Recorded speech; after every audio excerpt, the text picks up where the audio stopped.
कहानी एक छोटे से गांव की है जिसका नाम रामपुर था। रामपुर गांव हरे भरे खेतों और साफ सुथरे वातावरण के लिए प्रसिद्ध था। इसी गांव में एक साधारण किसान रमेश अपनी पत्नी मीना और दो बच्चों गोपाल और राधा के साथ रहता था।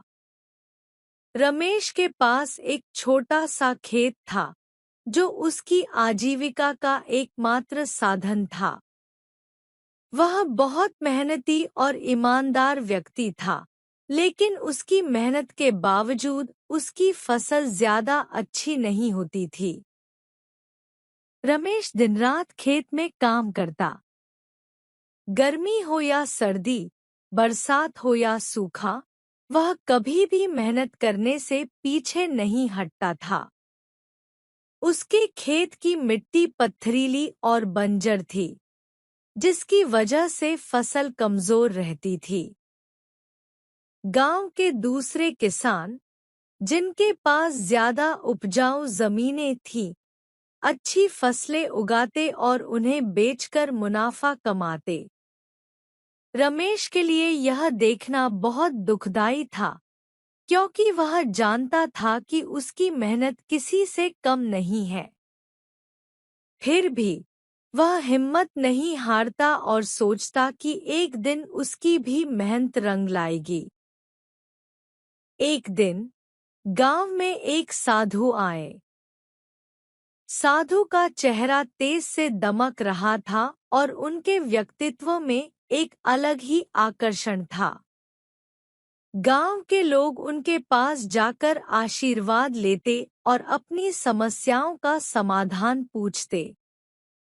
रमेश भी अपनी परेशानी लेकर साधु के पास गया।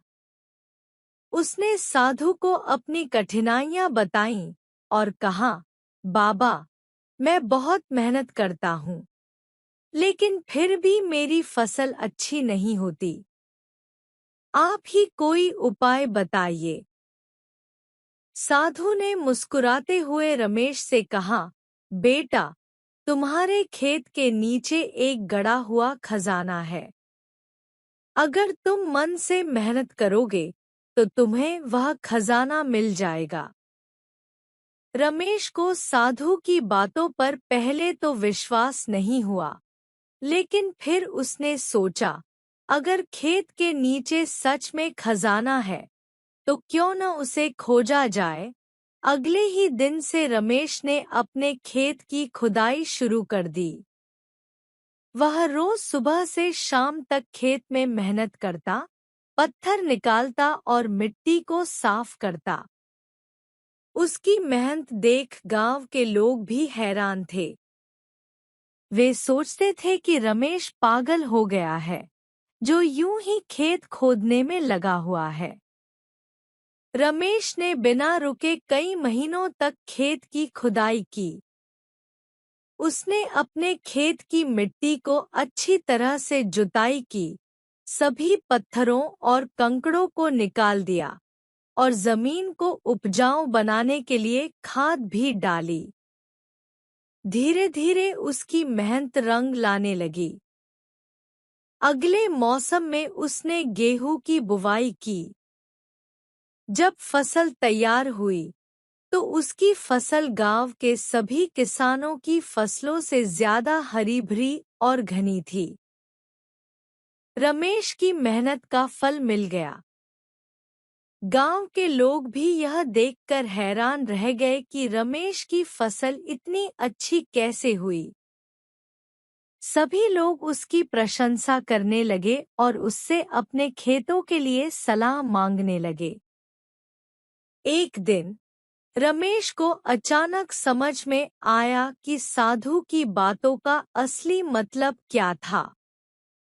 वह खजाना कोई सोना चांदी नहीं था, बल्कि उसकी मेहनत और लगन थी।